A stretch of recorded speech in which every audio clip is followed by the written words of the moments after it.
Baudrillard's reading of the postmodern condition is the most distinct of the ones featured in this video, and it is perhaps also the most cynical and pessimistic.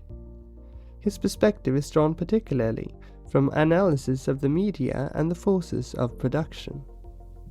From these analyses, he argues that we live in a post-apocalyptic wasteland, where the apocalypse itself has passed us by.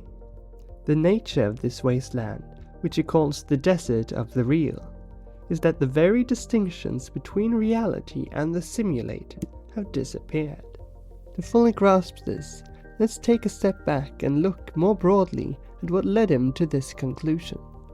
We'll start with his earliest work, The System of Objects, where Baudrillard constructs a theory that commodities gain their value, not from their usefulness or even how much people are willing to spend on them, but from their relation to other commodities in a system of objects.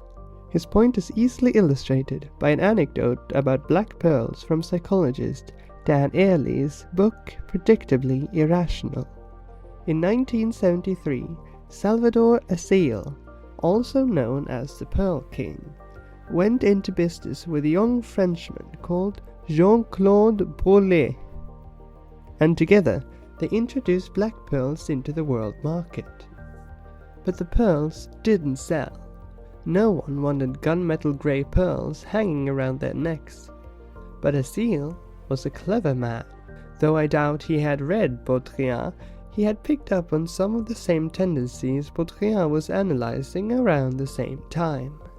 So Asiel waited till everyone had forgotten about the black pearls, and then he arranged for them to be featured in magazines, surrounded by the finest diamonds, rubies, and emeralds. Suddenly the black pearls, which had been rejected by the traditional market, were selling at a great speed and outrageous prices, not because anything about them had changed, but because Asiel had positioned them favorably in the system of objects. In this system, things lose their inherent meaning and become liquid, floating, transparent, and hollow. All value becomes relative, and there is no inherent worth to anything anymore. It is merely a system of signs. In Symbolic Exchange and Death, Baudrillard takes his analysis further and provides a historical context for the system of signs, which he calls the 3 stages of simulacra. The first stage is the counterfeit, which he says goes from the Renaissance to the Industrial Revolution. Here, the value of the counterfeit is evaluated by how close it is to the original. How closely does the painting resemble its motive? How close is a copy to the original? The second order simulacra is that of production. Here, there is no distinction between original and copy, because in the industry of mass production, everything is the same. Each and every product are copies of one another. Lastly, there is a third order simulacra, which has no relationship with any real. It is dominated by copies without originals, where the medium itself, as McLuhan once said, is the message. Now we're approaching Baudrillard's very complicated media analysis, but I'll do my best at explaining it. Firstly, Baudrillard addresses how the questions asked in an opinion poll sets the perimeter of what answers can be given, usually only allowing a yes or no. Secondly, he talks about how the opinion polls can influence the opinions they are supposed to measure. This is something the famous propagandist Edward Bernays also addresses. In addition, an experiment conducted in 2005 by neuroscientist Gregory Burns demonstrates that our perception of reality can be influenced by a group opinion, even without us being aware of it. As such, our opinions become copies of opinions polls, which are themselves copies of opinions, making our opinions copies of copies, or rather, making our opinions copies without originals. In other words, pure simulacra.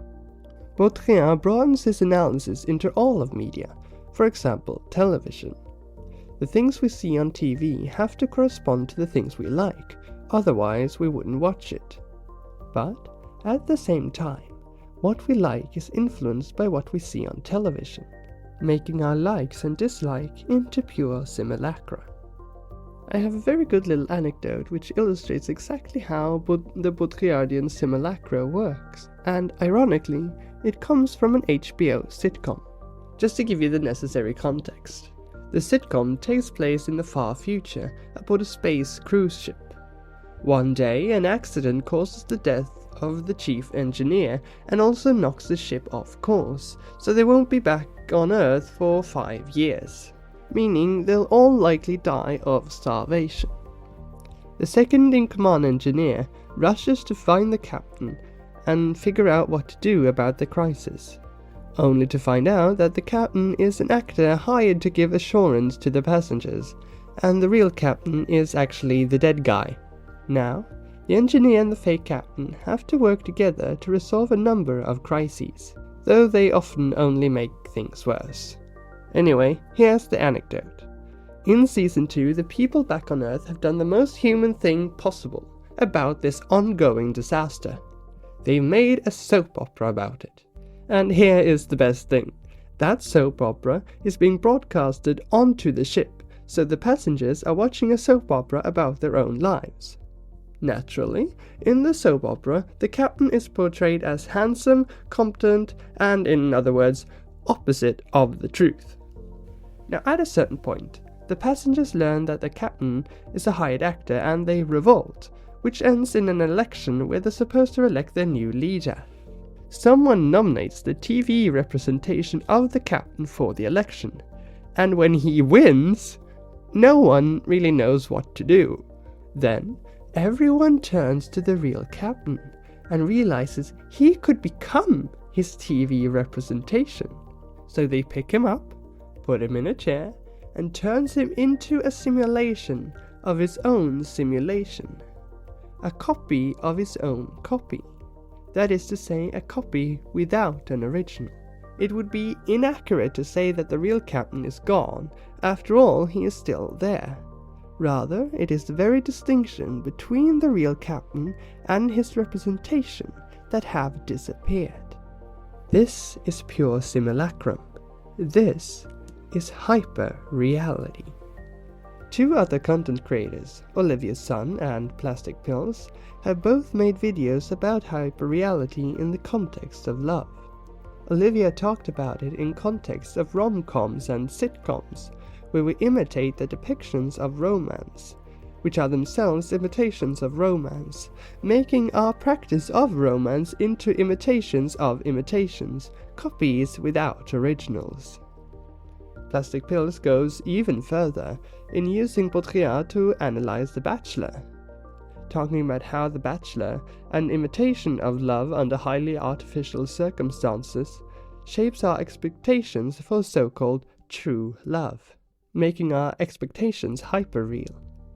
Now, if I were to sum up Baudrillard's take on postmodernity and depiction of hyper-reality, I would compare it with the optical illusion of two mirrors placed opposite each other, each reflecting nothing except its own reflection, which is itself a reflection of itself. It is this optical illusion which causes us to become melancholic and nihilistic, as hyper-reality engulfs all of our lives. And it is this optical illusion that Baudrillard speaks of when he writes the following: "The universe and all of us have entered live into simulation." Thank you for watching this video. It was a beast to make, so I'd really appreciate it if you'd like and subscribe to my channel. Naturally, I was only able to scratch the surface on these topics, so as usual I'll leave you with a few recommendations. Unfortunately, there isn't much content on Jameson or Lyotard on YouTube, but there is a lot of content about Baudrillard. Obviously, there are Olivia Sun and Plastic Pills videos, whereas Plastic Pills have made several more videos on Baudrillard. Then and Now has also made a great video introduction to Baudrillard, and Jonas Cheka has 2 very good introductions on him. Furthermore, Rick Roderick's lectures are always among the best content on YouTube. Links to all of this are in the description, but on my part, this is all I have for you today. Take care, and I'll see you soon. Bye.